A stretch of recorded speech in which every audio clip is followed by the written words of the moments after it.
Captain James Walker stood on the bridge of the EDF Defender, his eyes fixed on the main screen. The coffee in his cup had gone cold hours ago.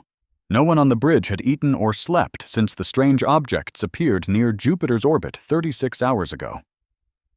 "Status update," James said, his voice steady, despite the fear gnawing at his gut. Officer Lisa Reed looked up from her console. "Sir, the objects are definitely ships. We count 23 large vessels and numerous smaller craft. They're moving in formation toward Mars." James nodded. Humanity had only recently established its first real colonies on Mars and the Moon. These were mankind's first steps into the solar system. Now unknown visitors had arrived, and they weren't responding to any attempts at communication. "Message from Earth Command," Communications Officer Dan Miller announced. "All military vessels are to maintain position. First contact protocols are in effect." James frowned. First contact protocols meant no aggressive actions, but something about the alien fleet movement didn't feel right. They were spreading out, taking positions that looked more military than diplomatic. "Sir?" Lisa's voice rose in alarm. "Energy readings from the alien vessels there." A flash of light cut her off as the nearest research station exploded. The bridge crew watched in horror as the alien ships fired on every human installation near Jupiter. "Battle stations," James ordered. "Send emergency alert to Earth Defense Force. We are under attack." The EDF Defender was just one ship, but James wasn't going to watch humanity's outposts be destroyed without a fight. As the ship moved to engage, more alerts flooded in. The aliens weren't just attacking the outer system. They had sent smaller, faster ships directly toward Earth.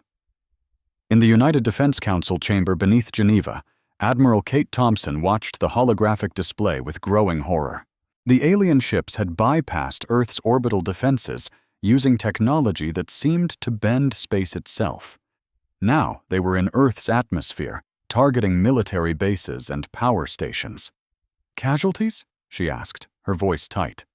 "Conservative estimate is 2 million in the first wave," General Harris answered, his face ashen. "They're hitting population centers now." The doors burst open as President Robert Mason entered with his security team. "Tell me we have a response ready," he demanded. Kate nodded grimly. "We've analyzed their attack pattern. Their weapons are powerful, but their defenses show a weakness when they fire. We've modified our nuclear delivery systems to target these weaknesses." "Then do it," the president ordered. "Save who we can." Kate turned to her command console and entered the authorization codes. Across Earth, hidden missile silos opened. The counterattack had begun.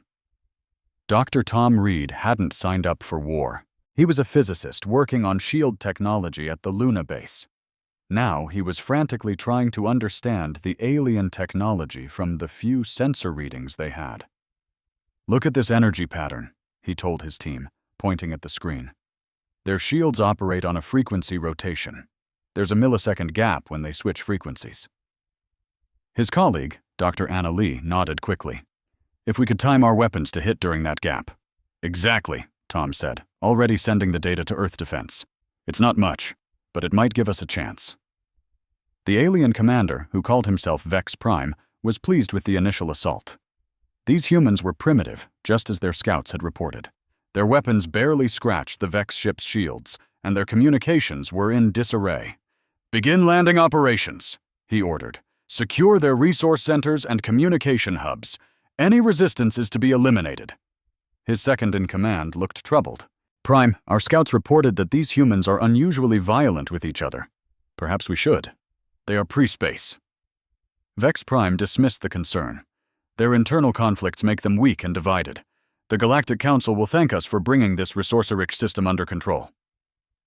The alarm sounded before his second-in-command could respond. Multiple launches detected from the planet's surface. Vex Prime didn't look concerned. "Their primitive missiles can't penetrate our shields. Maintain attack pattern." Admiral Kate watched the missile tracks on her display. The aliens had made a critical mistake. They had attacked Earth without understanding what humans were capable of.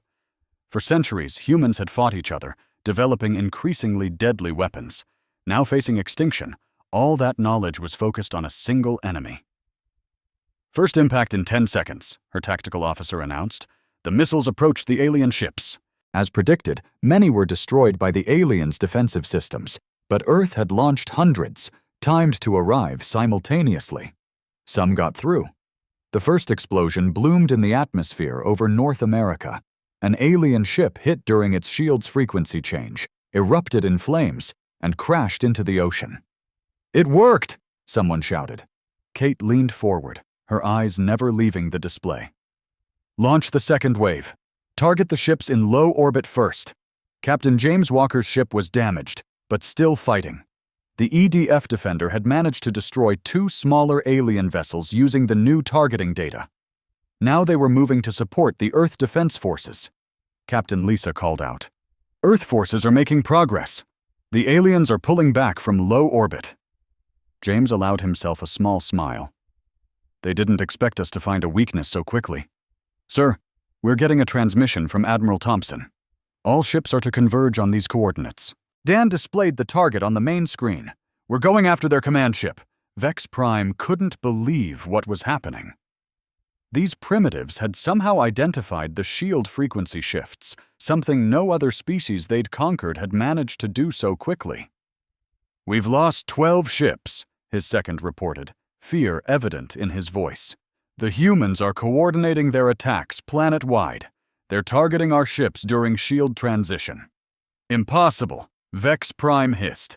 "Increase our attack. Destroy their major cities. Break their will to resist." But it was too late. The humans had found their advantage and were pressing it ruthlessly. A massive barrage of missiles followed by fighter craft using the same targeting method swarmed the Vex flagship. Shields failing, the warning came too late as the bridge exploded around Vex Prime. Within 12 hours of the counterattack beginning, the tide had turned. Earth's combined forces, joined by craft from the Moon and Mars colonies, pressed their advantage. The alien fleet, expecting an easy conquest, found themselves outmaneuvered by humans who had spent their history preparing for war. In the United Defense Council chamber, Admiral Kate Thompson watched as the last large alien vessel attempted to flee the solar system. "Should we pursue?" General Harris asked. Kate considered for a moment, then shook her head. "No, let one return. Let them bring a message back to whoever sent them." President Mason nodded in agreement. "Prepare a transmission. We'll broadcast it on their frequencies." An hour later, Kate stood before a camera. Her uniform was wrinkled, her face showed exhaustion, but her eyes burned with determination. "This is Admiral Kate Thompson of Earth Defense Force.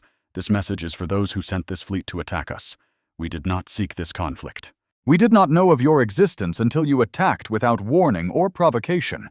Now you know of ours." She paused, looking directly into the camera. "This is Earth's first and final warning to all who would threaten us. We did not start this war, but we have ended it. Attack again, and you will be annihilated. We will not show mercy a second time."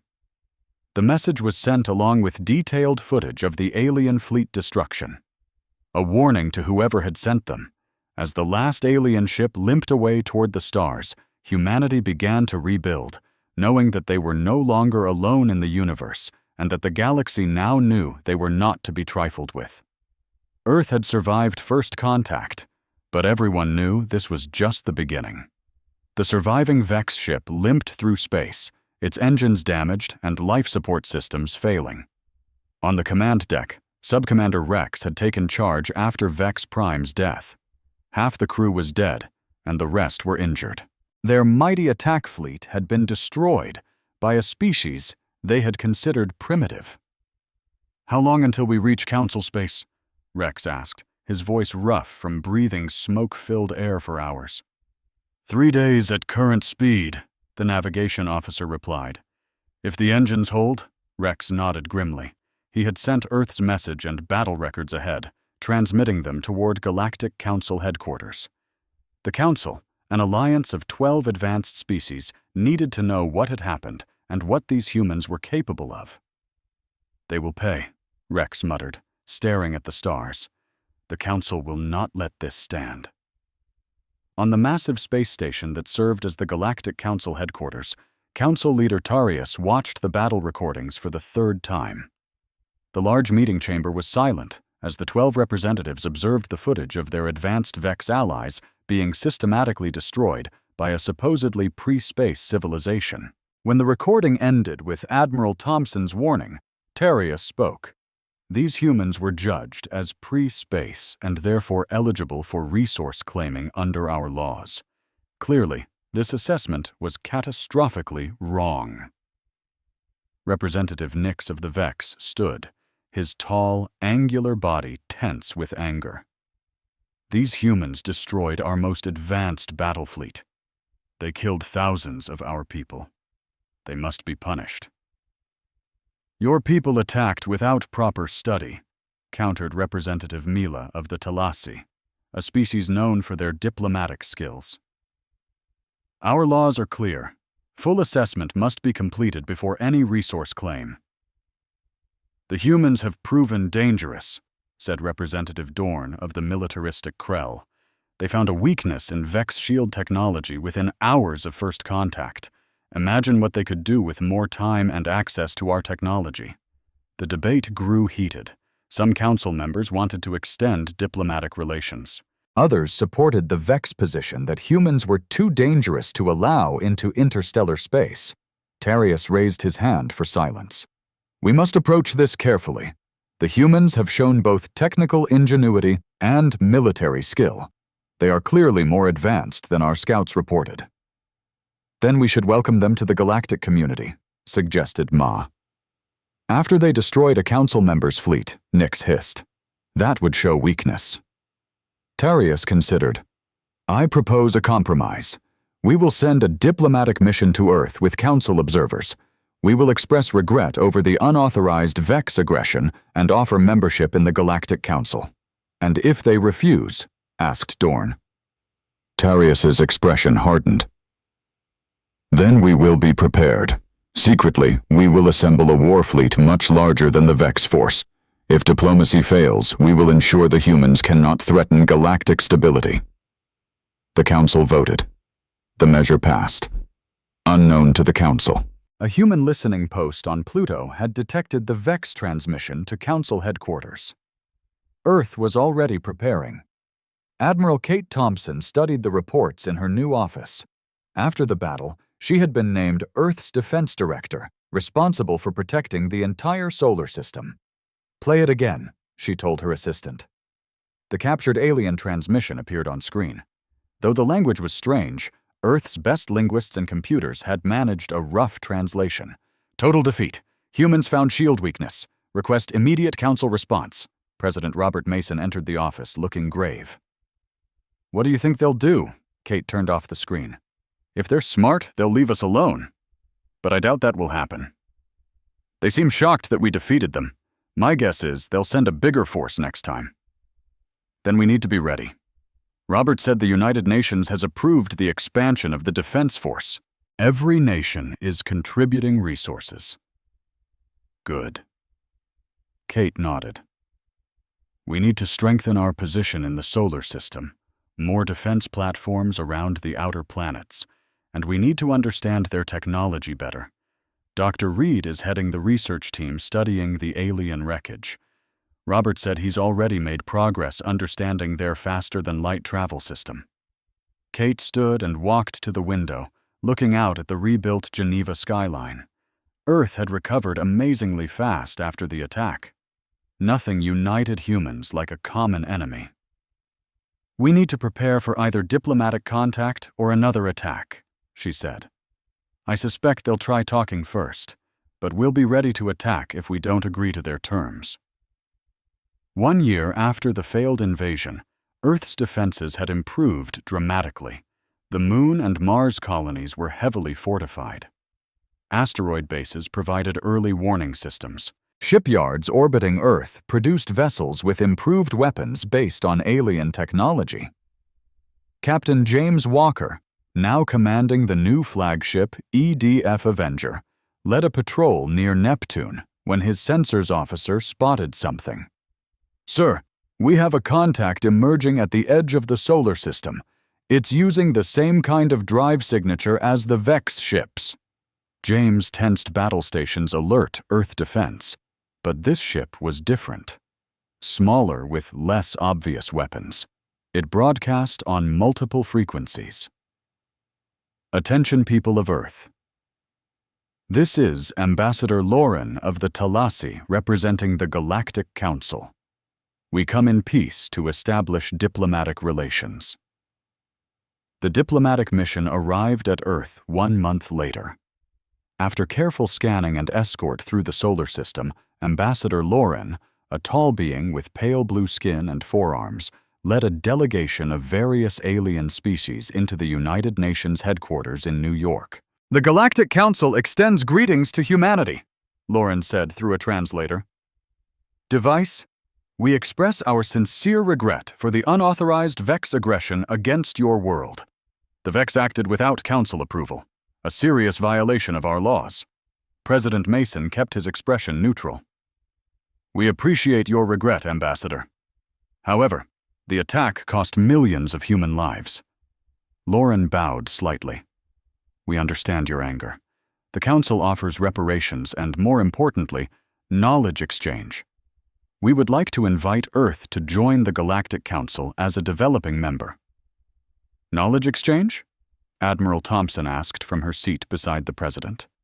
"Yes," Lauren smiled. "Faster than light travel, medical technology, energy production. We have much to offer." The human delegation looked at each other. It was a tempting offer. "We will consider your proposal," President Mason said finally. "In the meantime, you are welcome to stay as our guests." Later, in a secure meeting room, Admiral Thompson voiced her concerns. "I don't trust them. Why offer us technology now? They must have known about us before the Vex attacked," Dr. Tom Reed agreed. "And our deep space telescopes have detected unusual activity at the edge of our scanning range, large energy signatures consistent with a gathering fleet." President Mason frowned. "So they offer friendship while preparing for war? It looks that way. Kate said they're buying time. Then we'll play along." Robert decided. "Accept their diplomatic mission, take their technology, but accelerate our military buildup." "I recommend we carefully study anything they give us," Tom suggested. "There could be backdoors or weaknesses built into their technology, things they could exploit later." Kate nodded. "Smart thinking. We'll set up a special research team. Nothing gets implemented without complete security checks." As Earth's leaders planned their strategy, Ambassador Lauren reported to the Council. "The humans have accepted our diplomatic presence. They seem eager for technology exchange." Council leader Tarius nodded. "Good. Continue as planned. How long until the fleet is ready?" 6 more months, Representative Dorn reported. "It will be the largest battle force ever assembled." "The humans will never know what hit them," Nick said with satisfaction. But on Earth, humans were preparing for the worst while hoping for peace. The warning had been given. If the aliens attacked again, Earth would be ready. 6 months into the diplomatic mission, Ambassador Lauren toured the new Earth Defense Headquarters in Geneva. The sleek building had been constructed on the site of the old facility, which had been damaged during the Vex attack. President Robert Mason walked beside her, pointing out features with practiced ease. "And this is our main command center," Robert said as they entered a large room filled with screens and busy personnel. Lauren looked impressed. "Your reconstruction has been remarkably fast. The Vex attack caused significant damage, yet you've rebuilt even better than before. Humans are good at recovering from disasters," Robert replied with a slight smile. "We've had plenty of practice over our history." Admiral Kate Thompson joined them, nodding politely to the alien ambassador. "Welcome to Defense Headquarters. Ambassador Lauren." "Admiral Thompson." Lauren bowed slightly. "Your reputation precedes you. The commander who defeated the Vex fleet is quite famous, even in council space." Kate's expression remained neutral. I just did my job. Every human fought to protect our world. Of course, Lauren said. Speaking of protection, the Council is prepared to offer defensive technology as part of our exchange program. Our shield systems are far more advanced than what the Vex used. That's very generous, Robert said. We'd be interested in seeing the specifications. As they continued the tour, Kate kept her suspicions hidden. For months, the aliens had been offering technology, much of which seemed too good to be true. Earth accepted everything with gratitude, and then took it apart piece by piece in secure laboratories. In a sealed research facility beneath the Rocky Mountains, Dr. Tom Reed and his team worked tirelessly. The room was filled with alien technology commie systems, shield generators, and data storage devices. I found another one, Dr. Annaly said, pointing to her screen. There's a hidden transmission protocol in the communication system. If we had installed this ASIS, it would have sent regular updates to a council receiver. Tom nodded grimly. Add it to the list. That makes 17 backdoors we've found so far. He looked at the alien shield generator they dismantled, and this shield system has the same frequency vulnerability the Vex ships had, just better hidden. They're setting us up, Anna said quietly. If we'd implemented these systems, we'd be completely exposed when they decide to attack, Tom finished. The good news is, we're learning a lot about how their tech works. We can build our own versions without the vulnerabilities. How's the FTL drive coming along? Anna asked. Tom smiled for the first time that day. That's our biggest breakthrough. We figured out the basics of their faster-than-light travel. The prototype is being tested next week. If it works, we'll finally be able to build ships that can travel between stars. Just in time, Anna replied, glancing at the monitor, showing deep space telescope feeds.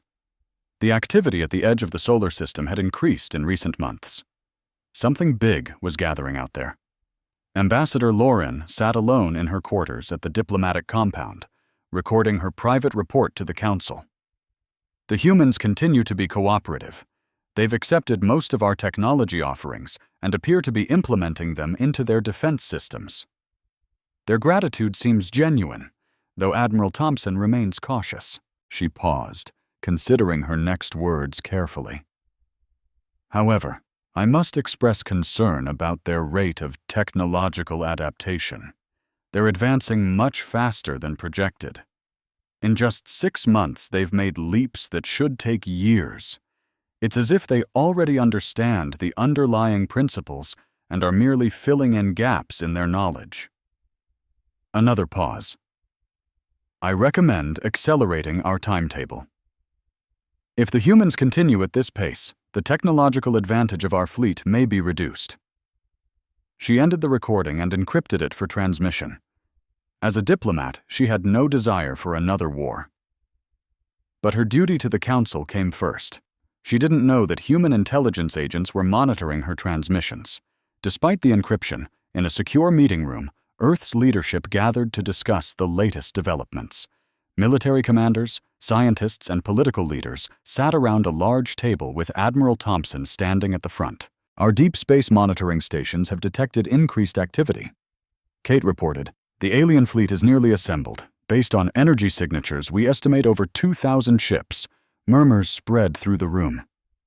President Mason looked grim. Timeline. At their current pace of preparation, they could attack within 3 months, Kate answered. Dr. Tom Reed spoke next. We've completed analysis of all shared alien technology. Every piece contains hidden weaknesses or monitoring systems. Had we implemented them as provided, our entire defense network would be compromised. Have the aliens realized we're onto them? Asked General Harris. We don't believe so, Kate said. We've created convincing decoys that appear to be operational versions of their technology. Ambassador Lauren and her team have been shown these systems during their tours. What about our own preparations? Robert asked. Tom displayed a hologram of a sleek spacecraft. This is the EDF Pathfinder, our first FTL-capable vessel. It successfully completed its maiden voyage last week, traveling to the Alpha Centauri system and back in just under 2 days. The room erupted in applause. This was a major milestone. Humanity was now truly a spacefaring species. We've begun production of 20 more ships with the same drive system, Tom continued. Additionally, we've developed our own shield technology based on what we learned from the alien tech, but without the vulnerabilities and our special project, Kate asked. Tom smiled. Project Sunspot is operational. All defense platforms have been retrofitted with the new weapon system. Robert nodded with satisfaction. Then we're as ready as we can be. Continue with the diplomatic mission. Let the aliens think their plan is working. Meanwhile, finalize our defense positions throughout the solar system. 1 month later, Ambassador Loren requested a meeting with President Mason. In the Oval Office, she presented a formal document. The Galactic Council is pleased to extend full membership status to Earth, she said. This agreement would integrate your world into our collective security and trade networks. It also includes advanced technology transfers beyond what we've already shared. Robert examined the document carefully. This is quite generous, Ambassador. However, there's a section here about limiting military development and accepting Council oversight of defense systems. Loren nodded. Standard procedure for new members. The Council must ensure galactic stability. I see, Robert said neutrally. We'll need time to review this proposal with our full government. Of course, Loren smiled. The Council hopes for your positive response within 2 weeks. After she left, Robert called an emergency meeting. They're moving up their timetable. The ambassador just handed me what amounts to a demand for our surrender, disguised as a membership offer. Kate wasn't surprised. The deep space arrays detected increased activity last night. The alien fleet is on the move. How long do we have? Robert asked. At their current speed, they'll reach the edge of our solar system in 10 days, Kate replied. Robert's expression hardened. Then we have 10 days to finish our preparations. Implement Operation Hidden Shield immediately. Across the solar system, humans prepared for the coming battle. Unlike the first attack, Earth would not be caught by surprise. Hidden throughout the solar system, defense platforms, stealth ships, and weapon systems waited in silence. The false peace was ending. The real test of humanity's survival was about to begin. The massive alien fleet appeared at the edge of the solar system, exactly as Earth's deep space sensors had predicted. Over 2,000 ships of various sizes emerged from faster-than-light travel, their formation spreading out to encircle the solar system. In the Council flagship, Grand Admiral Dorn of the Krell species stood on the command deck, watching tactical displays with satisfaction. As the military leader of the Galactic Council forces, he had spent months planning this operation. All ships have arrived in report ready for combat, his second-in-command announced. Excellent, Dorn replied. His reptilian features showed no emotion, but inwardly he felt pride at commanding the largest battle fleet ever assembled. Send the message to Earth as planned. Minutes later, the transmission reached Earth. People of Earth, this is Grand Admiral Dorn of the Galactic Council Combined Fleet. Your planet has been deemed a threat to galactic stability. You will immediately surrender all military capabilities and accept permanent Council monitoring or face extinction. You have 6 hours to comply. In Earth Defense Headquarters, President Robert Mason and Admiral Kate Thompson watched the message together. Either seemed surprised or particularly worried. Right on schedule, Kate remarked. Robert nodded. Are all systems ready?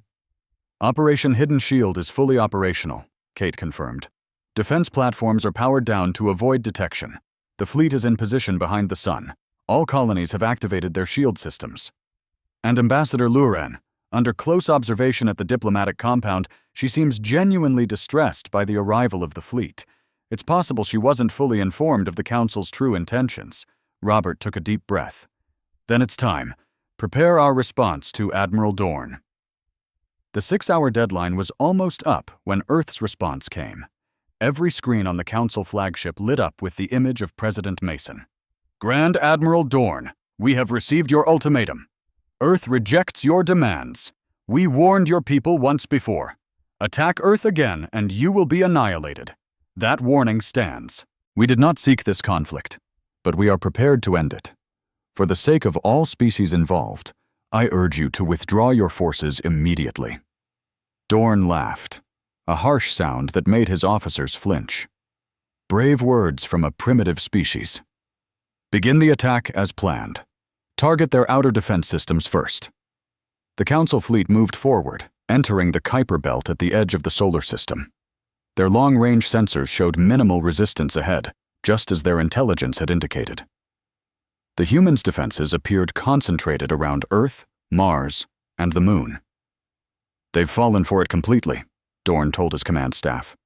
"Our technology backdoors have blinded their sensor systems. They can't see our approach until we're already at their doorstep." What Dorn didn't know was that Earth's apparent vulnerability was carefully crafted deception. As the alien fleet passed Pluto's orbit, Admiral Thompson gave her first order: activate Kuiper Belt defense grid. Throughout the frozen outer reaches of the solar system, hundreds of automated defense platforms hidden on asteroids and small moons powered up. Built using Earth's own technology rather than the compromised alien systems, these platforms were invisible to the Council fleet sensors. The first wave of missiles struck the alien ships before they realized they were under attack. Dozens of vessels exploded or lost power. On the Council flagship, alarms blared. "We're under attack," an officer shouted. Multiple missile launches from everywhere. Dorn recovered quickly from his surprise. "Return fire. Destroy those platforms." B Council ships fired back, destroying many of the defense platforms, but more damage had been done than Dorn realized. Nearly 100 of his ships were already disabled or destroyed. "Continue the advance," he ordered. "This is just a delaying tactic. Their main forces are still near Earth." As the alien fleet approached Neptune, they encountered the second layer of Earth's defenses. Stealth ships hidden in the gas giant's atmosphere emerged, firing specialized weapons designed by Dr. Tom Reed. These weapons targeted the alien shield's frequency vulnerability, the same weakness that had defeated the Vex, but now refined and more effective. Council ships began falling in greater numbers. Dorn watched in growing concern as his fleet took unexpected losses. "How did they know we were coming?" his second-in-command asked. "Our plan was perfect." "They've been playing us." Dorn realized the technology we shared. They must have found the back doors. Despite the setbacks, the Council fleet pushed forward. They still outnumbered Earth's forces. By the time they reached Mars' orbit, they had lost nearly 30% of their ships, but remained a formidable threat. "Prepare for the final approach to Earth," Dorn commanded. "All remaining ships maximum firepower. We will overwhelm their defenses through sheer force." In Earth Defense Headquarters, Admiral Thompson watched the tactical display with intense focus. The alien fleet had taken significant damage, but was still dangerously powerful. "They're approaching Mars orbit," her tactical officer reported, moving into formation for the final assault. Kate nodded. "It's time. Signal the Sun Fleet." Across the room, President Mason watched as the display updated, showing new ship signatures appearing from behind the sun.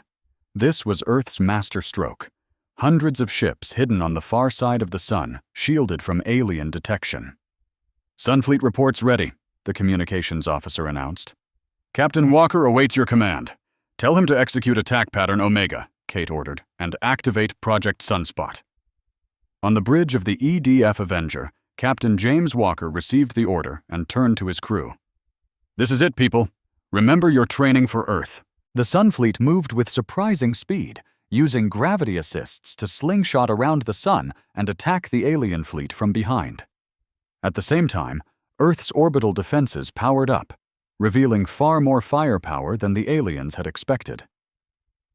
Grand Admiral Dorn stared in disbelief as his tactical display showed hundreds of Earth ships appearing behind his fleet. "Impossible," he growled. "Where did they get so many vessels?" "Admiral," his sensor officer called out in panic. "Energy spike from Earth. They're launching some kind of new weapon from orbital platforms around Earth. Powerful beams of concentrated solar energy." Project Sunspot fired simultaneously. These weapons used the aliens' own shield technology against them, creating an implosion effect when the shields failed. Entire alien ships collapsed in on themselves, were trapped between their fleets. Dorn's second-in-command reported, fear evident in his voice. Request new orders. Dorn saw his carefully planned attack falling apart. The humans had been prepared at every turn, countering tactics that should have guaranteed victory. All ships break formation, he ordered. Retreat to minimum safe distance for FTL jump. But the damage to many of his ship's engines made escape impossible. Earth forces closed in from all sides. The battle lasted 3 days. By the end, over 80% of the Council fleet was destroyed. The remainder with damaged FTL drives could not retreat and were forced to surrender. Grand Admiral Dorn, his flagship crippled and drifting, received the transmission from Earth. President Mason's face appeared on his screen. Expression stern but not triumphant. Grand Admiral, your forces are defeated. Your remaining ships are surrounded. We offer one chance for surrender. Dorn, proud warrior though he was, recognized defeat. What are your terms? Unconditional surrender of all remaining vessels. Your crews will be treated according to our laws of war. After Dorn agreed, President Mason delivered Earth's message broadcast across all known galactic communication channels. To the Galactic Council and all spacefaring civilizations, we warned you once. There will not be a third warning. Attack Earth again, and the species responsible will cease to exist. We did not seek war among the stars, but we will defend ourselves by any means necessary. As the message spread across the galaxy, the balance of power began to shift. Earth was no longer just another world. It was a force to be reckoned with. The Council headquarters was in chaos. Emergency meetings had been called as news of the fleet's defeat spread throughout galactic space. In the main chamber, the representatives of the 12 species argued loudly about what to do next. "This is unprecedented," shouted Representative Nix of the Vex. "No species has ever defeated a full Council fleet. The humans not only defeated us, they captured our ships and crews," added Representative Jor of the Meson. "They now possess our most advanced technology." Council leader Tarius called for order. His normally composed demeanor showed signs of strain. "We must face facts. The operation against Earth has failed catastrophically. Grand Admiral Dorn is a prisoner along with thousands of our personnel." "What of Ambassador Loren?" asked Mila of the Talasi, concerned for her fellow diplomat. "She remains on Earth," Tarius replied. "The humans have not harmed the diplomatic mission, though they are restricting their movements." Nick slammed his fist on the table. "We must build another fleet, a larger one. The humans cannot be allowed to defy the Council." Before anyone could respond, an aide rushed into the chamber. "Leaders, we have reports of attacks on Council outposts in 3 different systems." The chamber fell silent. "What kind of attacks?" Tarius asked quietly. "Military strikes, precise and targeted. The attackers destroyed defense systems and weapons facilities, then withdrew. Witnesses described ships matching human designs, but moving faster than should be possible." Tarius closed his eyes briefly. "It has begun. The humans are not waiting for us to attack again. They've taken the war to us." Admiral Kate Thompson stood on the bridge of the EDF Defender, now upgraded with technology reverse-engineered from captured alien ships. Through the view screen, she watched as Earth ships emerged from FTL travel near a major Council shipyard. "All ships report ready," Admiral Captain James Walker said from his position at Tactical. Kate nodded. "Begin the operation. Remember, we target military assets only. No civilian casualties." The Earth fleet moved with precision, launching targeted strikes against the shipyard's defense systems, weapons platforms, and construction bays.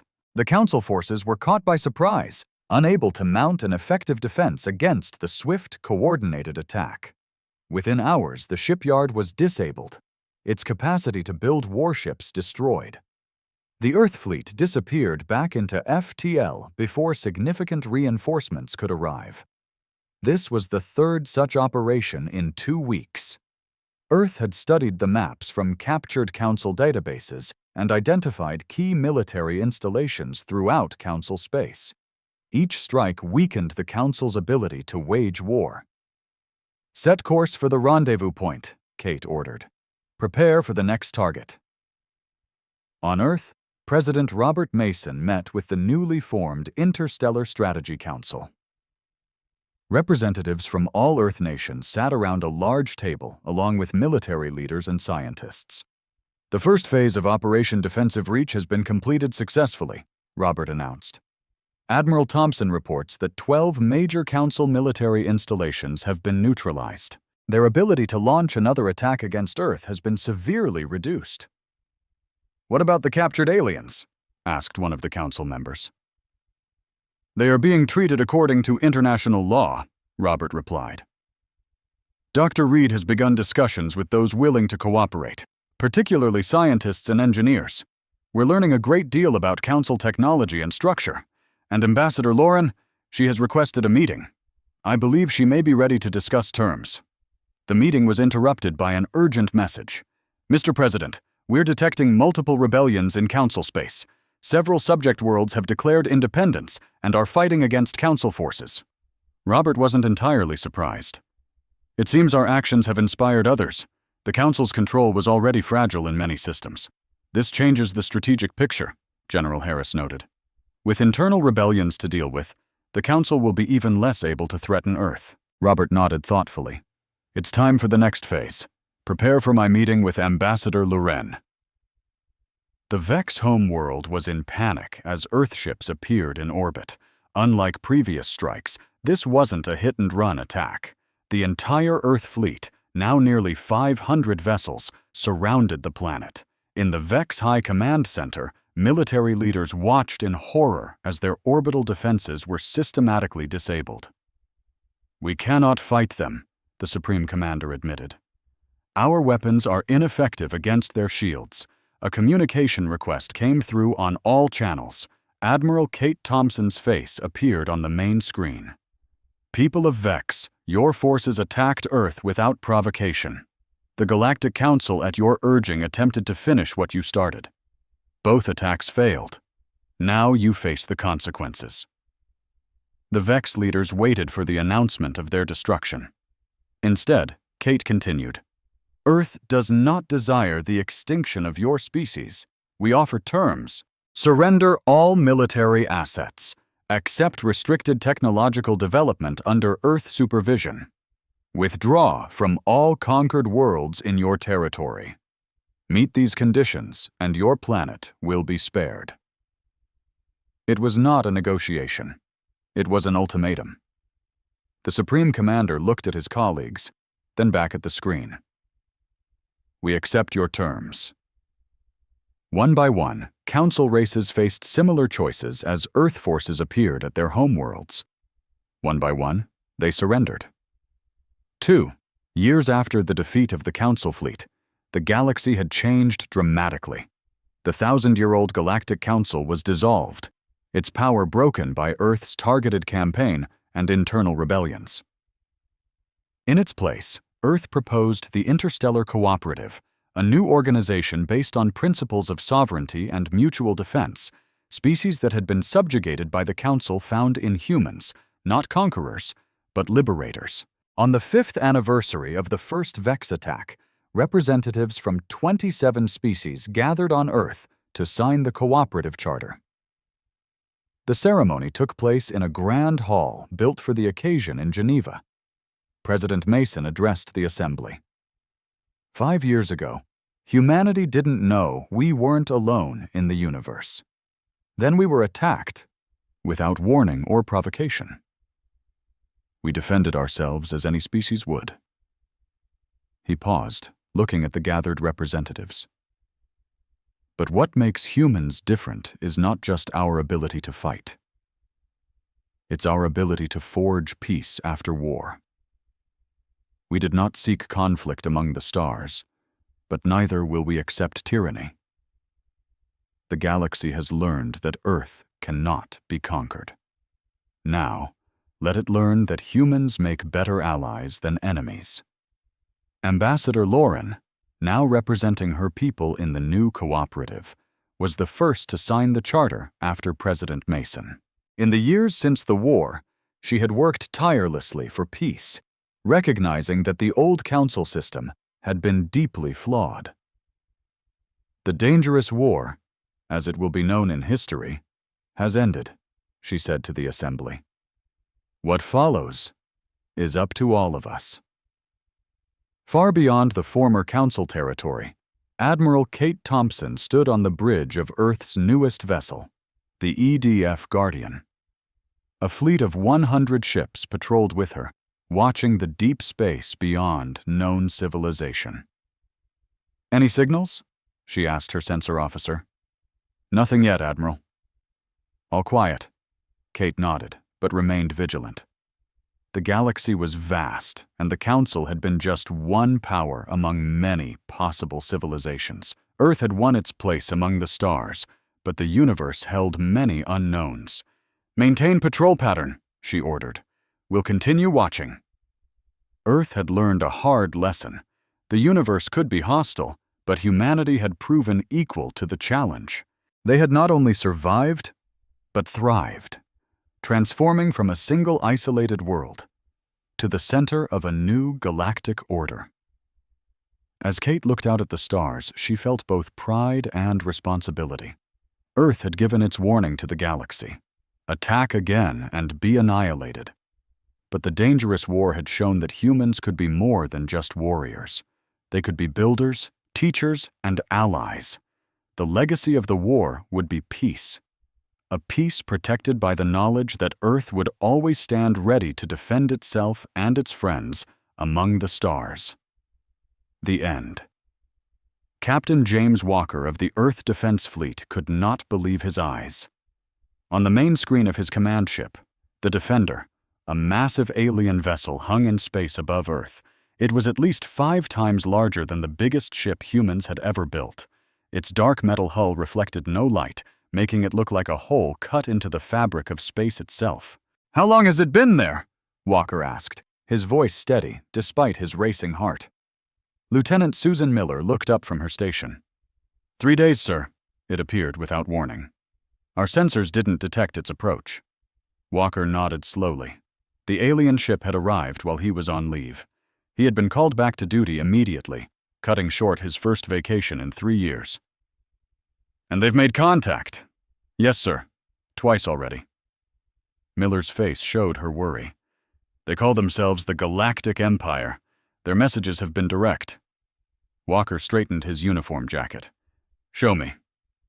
Miller tapped at her control panel. The main screen changed to show a strange face. The being had dark green scales instead of skin.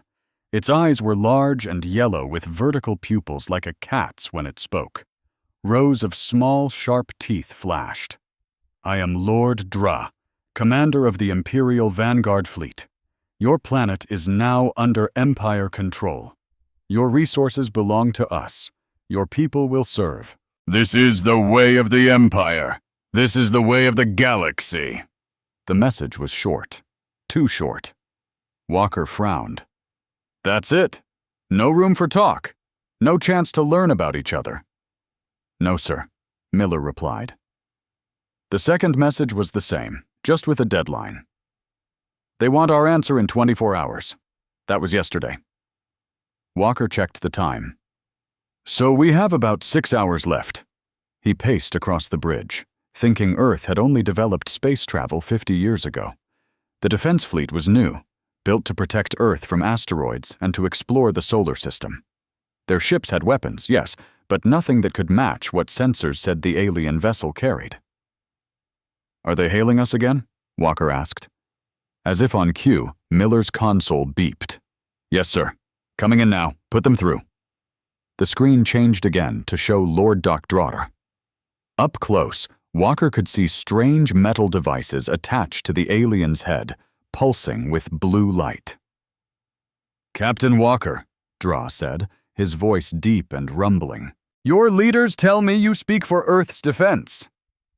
Walker stood tall. "I am one of many who work to keep Earth safe." "Yes," Drax's yellow eyes narrowed. Then you will deliver your planet's surrender. The Empire has claimed this world. Your resources are needed for our expansion. Your people will serve as labor. This is generous. Many worlds received no such offer. Walker kept his face calm, though anger burned inside him. Lord Dra, Earth respectfully declines your offer. We propose instead a trading partnership that would impossible. Dra cut him off. You have no power here. Your weapons are toys compared to Imperial technology. We have conquered 10,000 worlds. Yours is nothing special. Every world is special to those who call it home, Walker said quietly. Dra made a sound like rocks grinding together. Walker realized the alien was laughing. Home? A primitive concept. The Empire is home. All else is resource. Dra leaned closer to whatever device was capturing his image. You have 24 hours to surrender, or we begin destroying your cities one by one. The screen went black. Walker turned to his bridge crew. Their faces showed fear, anger, and determination all at once. Get me, Admiral Gray and the United. Earth Council, he ordered, and tell Dr. Thomas to meet me in the lab immediately. Walker strode into the main science lab aboard the space station that orbited Earth. Screens lined the walls, each showing different data about the Imperial ship. Dr. Anna Thomas didn't look up from her work when he entered. She was tall and thin, with gray hair tied back tightly. Her hands moved quickly over a control panel. Captain, she said, still focused on her work. About time you got here. Walker had known Dr. Thomas for 15 years. She didn't waste time with formalities. It was one of the things he liked about her. What have you found? He asked, moving to stand beside her. Now she looked up, her eyes bright with excitement. Something amazing, James. Something that might save us all. She pointed to a screen showing energy readings from the Imperial ship. Look at these patterns. Their ship puts out more power than our entire planet uses in a year. But it's not normal energy. They're pulling it directly from, well, the best way to describe it is another dimension. Walker studied the readings. Is that even possible? Apparently so. And they've been using this technology for thousands of years based on how refined it is. She tapped another screen. But here's the interesting part. All that energy flows through these structures. The screen showed what looked like crystal formations throughout the alien ship. What are they? Some kind of energy-focusing crystals. They channel the dimensional energy to where it's needed. Engines, weapons, shields. Walker frowned. That's fascinating, Doctor. But how does it help us? Their ship still outguns our entire fleet. Dr. Thomas smiled. The kind of smile Walker had seen before when she solved a particularly difficult problem. Because I've found their weakness, she pulled up another set of data. These crystals are incredibly powerful, but they're sensitive to certain types of energy interference. If we can generate the right frequency pattern, we could disrupt their entire power system. Hope sparked in Walker's chest for the first time since seeing the Imperial ship. You're saying we could disable their vessel? Theoretically, yes. Dr. Thomas nodded. We'd need to create a device that emits a precise frequency pattern. It would cause a feedback loop in their crystal network. How long would it disable them for? That's the best part. Her smile grew wider. If my calculations are correct, it wouldn't just temporarily disable the ship. It would permanently lock their energy systems in a disrupted state. Their weapons, their engines, everything would shut down and stay down. Walker's mind raced with the possibilities. Can you build such a device? With help? Yes. But we'd need to get it close to their ship to maximize its effect. The lab door slid open and Admiral Gray entered, followed by President Chen of the United Earth Council. Both looked tired, their faces grave. Captain Walker, the Admiral said, I hope you have good news. The Imperial ship just launched smaller vessels. They're taking up positions around our major cities. Walker looked at Dr. Thomas, then back to his superiors. Sir, Madam President, I believe we have a plan, but we'll need every scientist and engineer on the planet working together. President Chen's eyes narrowed. Explain. as Dr. Thomas outlined her discovery and proposed solution. Walker watched the expressions of the two leaders change from doubt to cautious hope. "How quickly can this device be built?" President Chen asked when Dr. Thomas finished. "With global cooperation, 20 hours? Maybe less." "And how do we deliver it?" Admiral Gray asked. Walker stepped forward. "I'll take it to them personally, sir, under the guise of bringing our surrender." The room fell silent as everyone considered what that meant. "It would be a one-way trip, Captain," the Admiral said quietly. Walker nodded. "Probably, but it's Earth's best chance." President Chen studied him for a long moment, then reached a decision. "Make it happen, all of you. I'll coordinate the global scientific response." She turned to leave, then paused at the door. "Captain Walker, if you pull this off, you won't just be saving Earth. You might be changing the course of galactic history." After she left, Walker turned back to Dr. Thomas. "Let's get to work, Doctor. We have less than 20 hours to save the world." Dr. Anna Thomas hadn't slept in 20 hours. Her eyes burned, and her back ached, but she kept working. Around her, 50 of Earth's best scientists and engineers moved with quiet purpose through the converted hangar bay. Time was running out. "How's it coming?" Captain Walker asked, bringing her a cup of coffee. She took it gratefully. "We're close. The device works in tests, but scaling it up has been tricky." Walker looked at the sphere in the center of the room. It was about the size of a beach ball, its metal surface covered with small dishes and antennas. Inside, special crystals would create the energy pattern needed to disrupt the Imperial ship's power systems. "Will it work?" he asked. Dr. Thomas sipped her coffee. "In theory, yes. In practice," she shrugged. "We've never tried anything like this before." "Neither has anyone else, apparently," Walker said. "The Empire has conquered thousands of worlds, and no one has stopped them." "Maybe no one else found this weakness," Thomas suggested. "Or maybe they found it too late." A young engineer approached them. "Dr. Thomas, we finished the final calibrations." Thomas handed her coffee back to Walker and followed the engineer to a testing station. Walker watched as she checked readings on several screens, her face serious. "Run the test again," she ordered. The engineer pressed a button. A small model of an Imperial ship inside a glass case began to glow. Then suddenly the glow flickered and died. The model went dark. Dr. Thomas smiled. "It works." Walker walked over. "That's great news.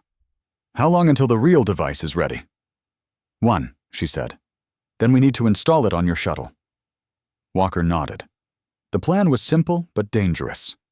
He would take a small team on a shuttle to the Imperial ship, claiming to bring Earth's surrender. Once aboard, they would activate the device, which they now called the lockout pulse. "I'll get my team ready," he said. As he turned to leave, Thomas caught his arm. "James, I've been thinking. If we can build multiple smaller versions of the pulse, we could place them on other shuttles. What good would that do? Our scans show the Empire has 15 smaller ships positioned around Earth. If we target all of them at once, we could disable their entire fleet, not just the main ship." Walker's eyes widened. That would change everything. But how? We don't have time to build more devices, and we can't get close to all their ships. Thomas smiled. "We don't need to get close." "Not exactly." She led him to another workstation where a technician was building tiny drones, each no bigger than a hummingbird. "These are stealth delivery drones," she explained. "They use the same technology as our spy satellites. The Empire won't detect them. Each can carry a miniature version of the lockout pulse." "How many do you have?" 20 so far. "We can program them to attach to the Imperial ships and activate simultaneously with the main device." Walker stared at the tiny drones. "When were you planning to tell me about this?" Thomas shrugged. "I just did." Admiral Gray studied the plan on the screen before him. The United Earth Council members behind him whispered among themselves. "It's risky," the Admiral said finally. If the Empire detects these drones before they're in position, they won't, Dr. Thomas assured him. Our stealth technology is designed to hide from our own sensors, which work on similar principles to the Imperial scans. President Chen stepped forward, and if this works, all their ships will be disabled permanently. Based on our test, yes, Thomas said. The crystal networks in their ships will lock in a disrupted state. They'll have life support and basic functions, but no weapons, no engines, no shields, and no way to call for help, Walker added. The room fell silent as everyone considered what this meant. How do we know they don't have more ships nearby? Asked one of the council members. We don't, Walker admitted, but our long-range scans haven't detected any other vessels in our solar system, and even if they do have reinforcements, our drones can disable those ships too when they arrive. President Chen looked at each person in the room, then made her decision. Do it. Deploy the drones immediately. Captain Walker, prepare your team for the mission to the main ship. As people hurried to carry out orders, she added, and someone get Dr. Thomas a bed. She looks dead on her feet. 4 hours later, Captain Walker sat in the pilot seat of the small Earth shuttle. Beside him, Lieutenant Susan Miller checked communications, while 3 security officers made final checks on their weapons. In the cargo hold, the lockout pulse sat secured to the floor. Drones are all in position, Miller reported. There, attached to all 15 Imperial support ships, waiting for activation. Walker took a deep breath. Any word from the main ship? They're getting impatient. Lord Dra has sent 3 messages demanding our surrender. Let's not keep him waiting then. Walker powered up the shuttle's engines.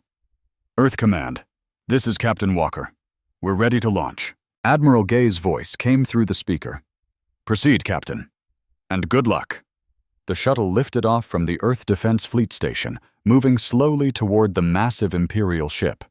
As they approached, Walker could see details of its hull. Strange symbols and patterns etched into the dark metal. Imperial vessel. This is Earth Shuttle requesting permission to dock. Walker transmitted, we bring our formal response to your terms. There was a long pause before Lord Drax's voice responded. Permission granted. Approach Docking Bay 3. Miller looked at Walker. That was too easy. They think they've won, Walker said. They have no reason to suspect anything. The shuttle moved into position, guided by lights that appeared on the Imperial ship's hull. A massive door opened, revealing a hangar large enough to hold dozens of Earth shuttles. Remember the plan, Walker told his team as they prepared to land. We act defeated.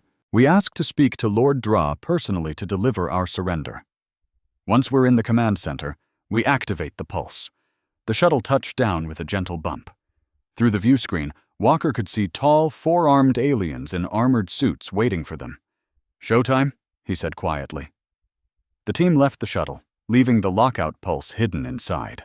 The Imperial Guard surrounded them immediately. Each alien stood nearly 7 feet tall with the same scaled skin as Lord Dra, though their scales were lighter in color. You will follow, one guard said in rough English. No weapons allowed. Walker and his team handed over their sidearms without protest. As planned, Miller kept the small activation device hidden in her sleeve. The aliens led them through corridors lit with blue light. Walker memorized their path, noting details of the ship's interior. The walls hummed with energy, and strange crystal formations could be seen embedded in various panels. After several minutes, they reached what appeared to be the command center. Lord Dra stood on a raised platform, surrounded by officers working at crystal control panels. Captain Walker, Dra said, his yellow eyes gleaming. You have chosen wisely to surrender.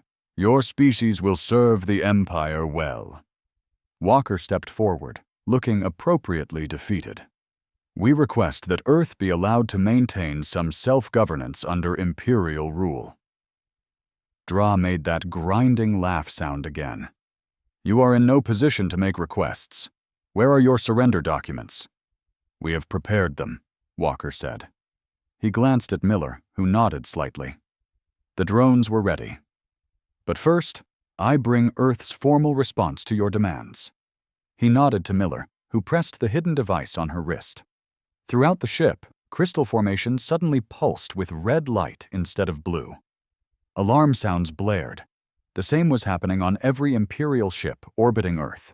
As the drones activated, "What is happening?" Dra roared as his officers scrambled at their control panels. "System failure across all networks," one officer reported, panic in his voice. "Crystal matrix locked-in disruption pattern. We call it the lockout pulse," Walker explained calmly. "It creates a feedback loop in your dimensional energy system." Dra lunged toward him, but stopped when the ship's lights flickered. Life support failing, switching to emergency power. Another officer called out. "What have you done?" Dra demanded, fury in his eyes. "We've permanently disabled your weapon systems." Walker answered. "Not just on this ship. Every Imperial vessel in our solar system has been affected." "Impossible," Dra snarled. "No species has ever developed technology that could counter Imperial power systems." Walker smiled slightly. "Maybe you should have studied us more carefully before threatening our planet." Lord Dra's yellow eyes burned with rage. Around him, his command center was in chaos. Officers rushed between stations trying to restore power to weapons and engines.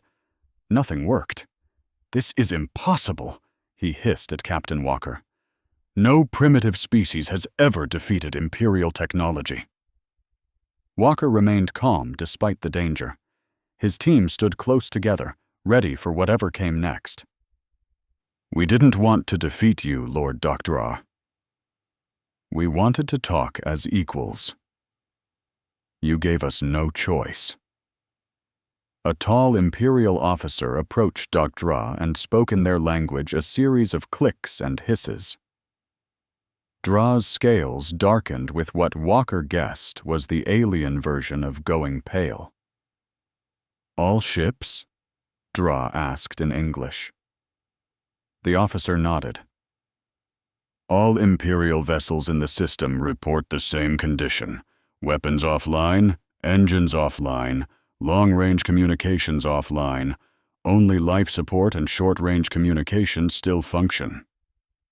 Walker tried not to show his relief. The drones had worked perfectly. Every Imperial ship was now helpless. Dra turned back to the humans. "What do you want? Why not simply destroy us if you have this power?" "Because that's not who we are," Walker replied. "Humans don't destroy when we can talk instead. We want peace, not conquest." Lieutenant Miller stepped forward. "Our leaders request to speak with you. They're prepared to negotiate terms for both our peoples." Drax stared at them for a long moment. Walker could almost see the alien commander's mind, working, calculating options. "I have 5,000 soldiers on this ship alone," Drax said finally. "We could still take your planet by force." Walker shook his head. "Your soldiers would never reach Earth, and even if they did, humans would fight back. We've been fighting each other for thousands of years. We're very good at it." One of the Imperial officers approached again, holding a small device. He spoke to Dra in their language while showing him readings on the device. "The humans speak truth, Lord Commander," the officer said in English. "The crystal disruption is permanent. The pattern has locked into the matrix. We cannot reset it." Dra's shoulders slumped slightly. For the first time, he looked defeated. "Very well," he said. "I will speak with your leaders." 3 hours later, Walker stood in a large conference room aboard the Imperial ship. A massive view screen showed the United Earth Council chamber in New York. President Chen sat at the center of a long table with Admiral Gray and military leaders from around the world beside her. Dr. Thomas sat at one end looking exhausted but proud. On the other side of the conference room, Lord Dra and his senior officers watched with expressions Walker couldn't read. 2 human guards and 2 Imperial guards stood at each door. "Lord Dra," President Chen began, "thank you for agreeing to these talks." Dra made a gesture with his upper arms. "I had little choice, Madame President. Your weapon has left my fleet powerless." "Not a weapon," Dr. Thomas corrected from her. "End of the table. A defensive measure, one that wouldn't have been necessary if you had approached us peacefully." Drax's scales rippled. "The Empire does not approach. The Empire takes. That time is over, Admiral Gray said firmly. At least in this solar system. President Chen raised a hand to quiet her colleagues. Lord Dra, we want to understand your empire better. How many worlds have you conquered? 10,342 inhabited planets have joined the Empire, Dra replied. Walker noted his choice of words. Joined instead of been conquered. And these worlds, President Chen continued, do they all serve as resource planets and labor forces? Dra hesitated. Most provide resources. Some with useful species provide technology or knowledge. All serve the Empire's needs. And what does the Empire give in return? The question seemed to confuse Dr. Give. The Empire takes. That is the natural order. Walker watched President Chen's face. She looked sad rather than angry. On Earth, she said gently, we have learned that taking without giving is not sustainable. Relationships between people or planets must benefit both sides to last. An Imperial officer leaned close to Dra and whispered something. Dra nodded. Your idea is strange to us, he admitted. But we are willing to listen. Our situation leaves us little choice. President Chen smiled. Excellent. Here are our terms. First, the Imperial fleet will remain in Earth orbit, but under joint human-Imperial control. Second, you will share information about the galaxy and other civilizations. Third, we will establish a fair trading system between Earth and your empire. Drax's eyes narrowed. And what do we receive in return? We will not share the crystal disruption technology with other worlds in your empire. The room fell silent. Walker saw the Imperial officers exchange glances. This was the leverage Earth needed. You would keep such knowledge to yourselves? Dra asked finally. For now, President Chen replied, as a gesture of good faith. But understand this, Lord Doctor. If your empire attacks Earth again, or if we learn you have attacked any other world after today, we will share this technology with every planet in the galaxy. Drax stood very still considering. Then he made a formal gesture with all four arms.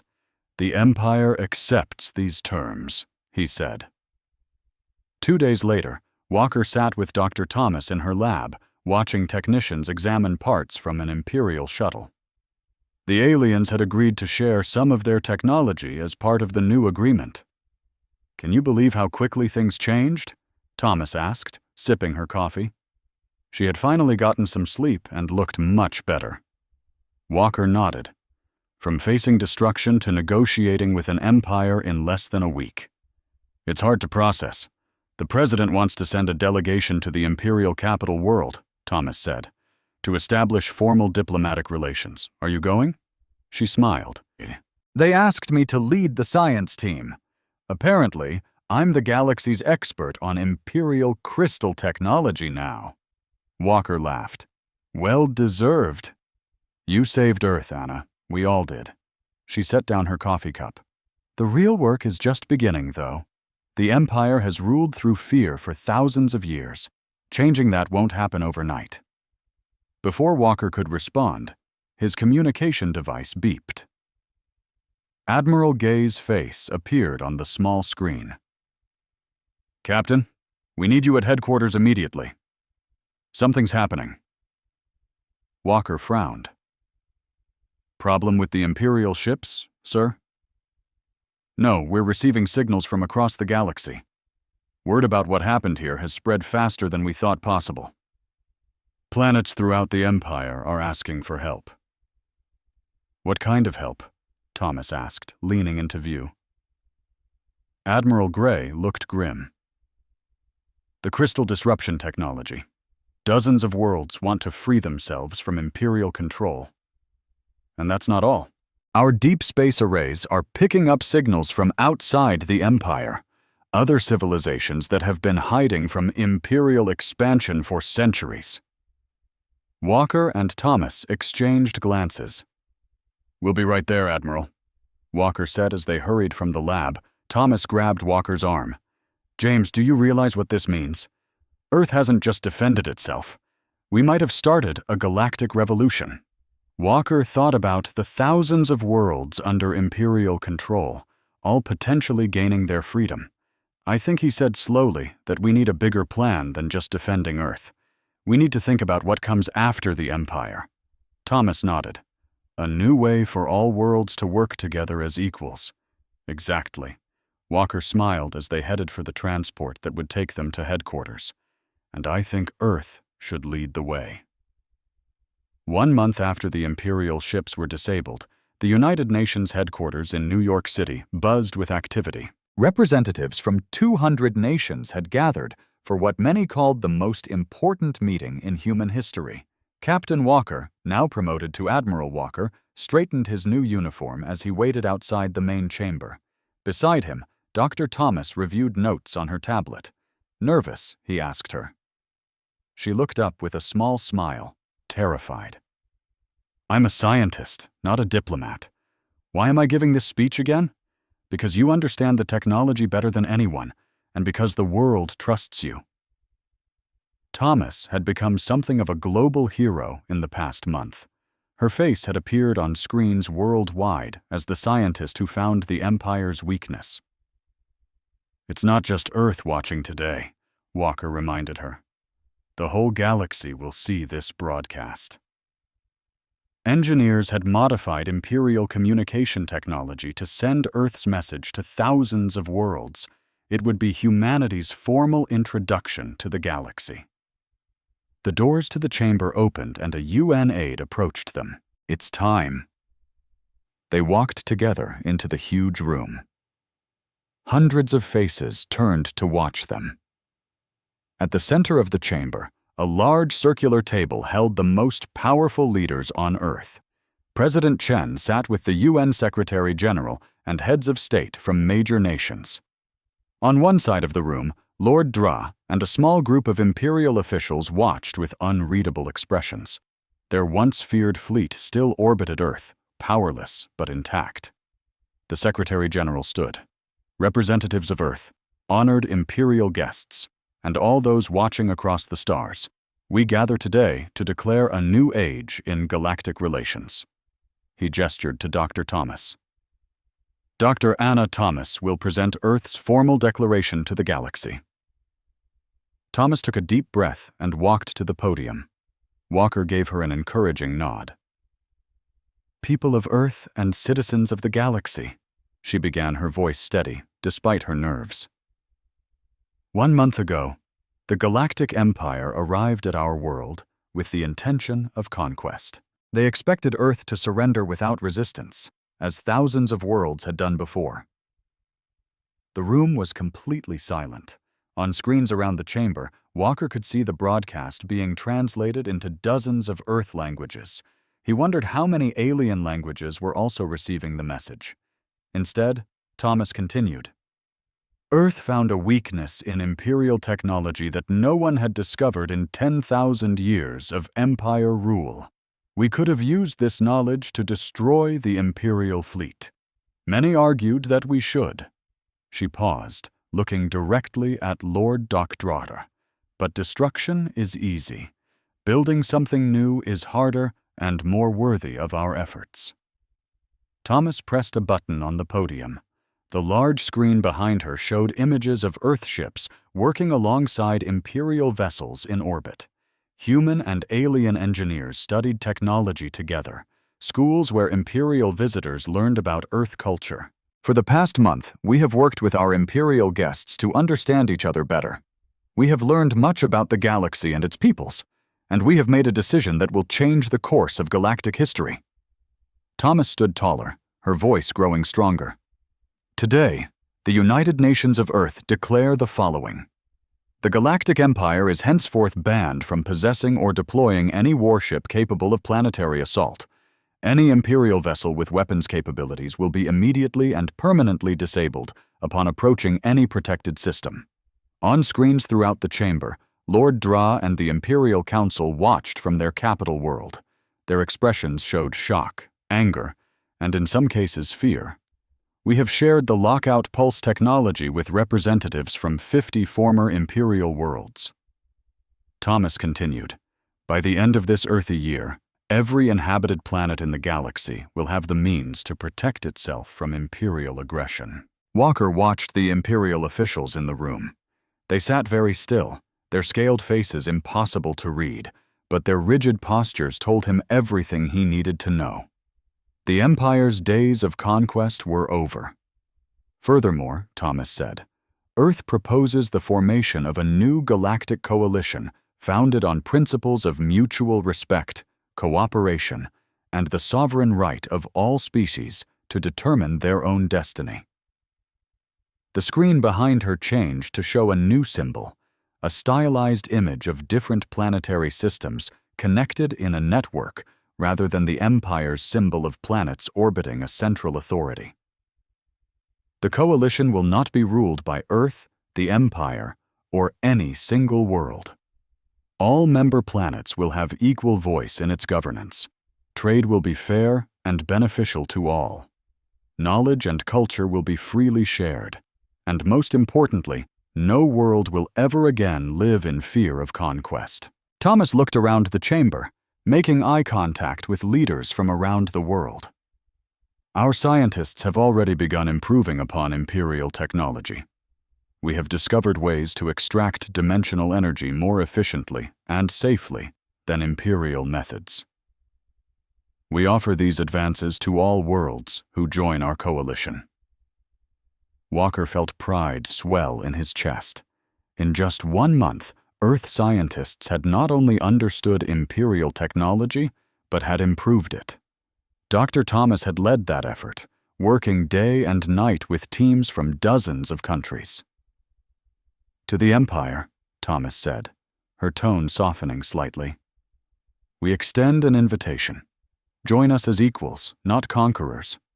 Your knowledge and experience would be valuable to the coalition. Your worlds would prosper more through cooperation than domination. The Secretary General stood and joined Thomas at the podium. The United Nations of Earth has voted unanimously to approve this declaration and the formation of the Galactic Coalition. 50 former Imperial worlds have already agreed to join. We now open the floor to questions. As leaders began raising their hands, Walker's communication device vibrated. He checked it discreetly and saw an urgent message from Earth's Defense Command. More Imperial ships had been detected entering the outer solar system. He slipped out of the chamber and found a quiet room where he could take the call. Admiral Walker, he answered. Sir, came the voice of his second-in-command. Long-range sensors have detected a fleet of Imperial warships approaching, at least 30 vessels, much larger than the ones in Earth orbit. Walker's heart raced. How long until they reach Earth? 3 days at their current speed. They appear to be a heavy response fleet. Sir, we believe this is the Empire's main battle group. Walker closed his eyes for a moment. They had expected this. The Empire wouldn't give up its power without a fight. Implement Defense Plan Omega, he ordered. Deploy the long-range drones immediately. I want those ships disabled before they get anywhere near Earth. Yes, sir. Already underway. Walker ended the call and leaned against the wall. Earth had prepared for this possibility. Dr. Thomas had developed improved versions of the lockout pulse that could be delivered by fast-moving drones over much greater distances. If they worked as designed, the approaching Imperial fleet would be stopped long before it threatened Earth. The door opened, and Dr. Thomas entered looking concerned. James, what's happening? He told her about the approaching fleet. Rather than showing fear, she nodded calmly. The drones will work. We've tested them extensively. And if they don't?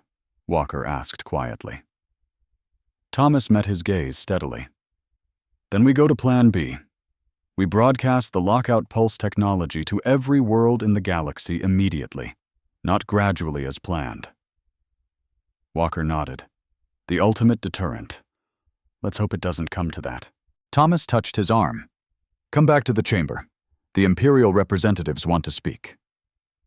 As they walked back, Walker wondered what the Empire officials would say. Did they know about the approaching fleet?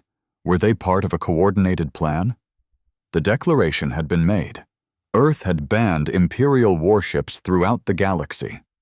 Now they would see if that ban could be enforced, or if humanity's bold stand would face its first serious challenge. Admiral James Walker stood on the observation deck of Earth's first true interstellar vessel, the ECS Harmony. The ship was enormous by Earth standards, nearly half a kilometer long, though still modest compared to Imperial vessels. "Hard to believe it's only been a year," said Dr. Ice. "Anna Thomas joining him at the viewport." Walker nodded. "Sometimes I still expect to wake up and find it was all a dream." Through the viewport, they could see the massive space station where the Harmony was docked. It hung in Earth orbit, a gleaming symbol of the new age. Ships from 36 formerly Imperial worlds moved around the station, bringing visitors, diplomats, and goods to the headquarters of the Galactic Coalition. "Admiral," a voice called from the doorway, "the ceremony begins in 20 minutes." "Thank you, Captain Miller," Walker replied. Susan Miller, once his communications lieutenant, now commanded her own ship in Earth's growing fleet. "How are the negotiations going?" Miller asked, walking to join them at the viewport. Thomas sighed slowly. The Imperial Council is still adjusting to their new reality. "That's one way to put it," Walker said with a slight smile. The confrontation with the Imperial battle fleet a year ago had ended before it began. The long-range drones had worked perfectly, disabling all 30 warships while they were still far from Earth. When the Empire realized their most powerful fleet had been neutralized without firing a shot, the Imperial Council had finally accepted that the age of conquest was over. "At least Lord Dra has been helpful," Thomas said. "His advice on dealing with the Council has been invaluable." Walker nodded. The former commander had surprised everyone by becoming one of Earth's strongest allies among the Imperial leadership. He had seen the future clearly and chosen to adapt rather than resist. The door opened again, and a young officer entered. "Admiral, the Coalition representatives have arrived for the pre-launch meeting. Thank you. We'll be right there." As the officer left, Walker turned to Thomas. "Ready to make history again, Doctor?" She straightened her formal uniform, a blue jacket with the Coalition emblem on the shoulder. "As ready as I'll ever be." The Harmony's main conference room was filled with representatives from Coalition worlds. Humans mingled with beings of various shapes, sizes, and colors. Walker recognized many species from the database. The Empire had shared the tall four-armed Kaar, the small, quick-moving Trill, the crystalline Vox, and dozens more. At the head of the room stood a raised platform.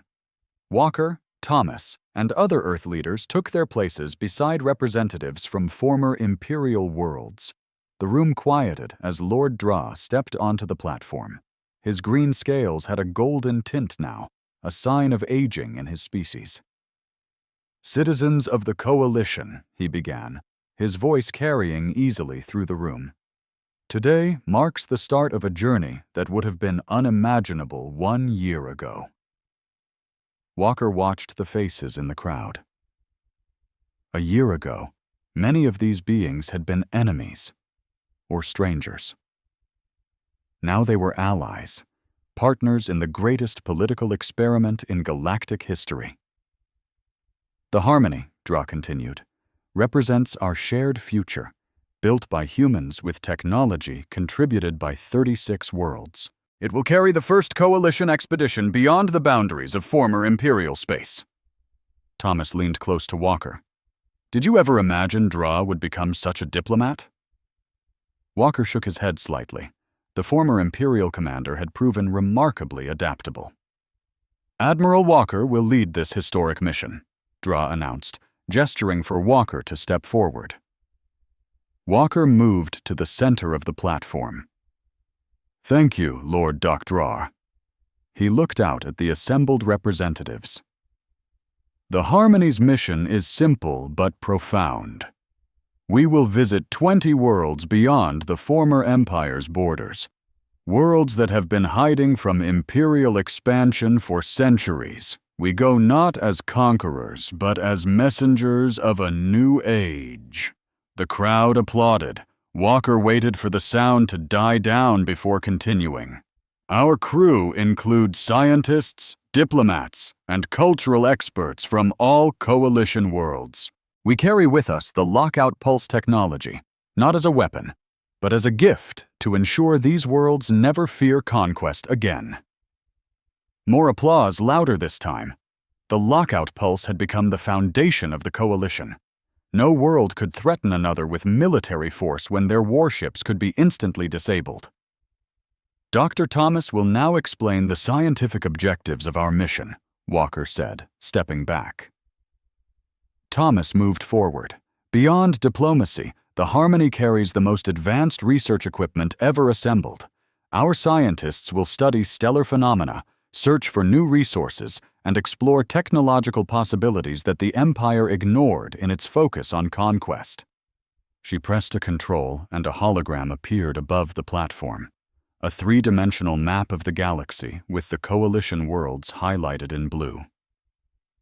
"The Empire controlled just 2% of our galaxy," she explained.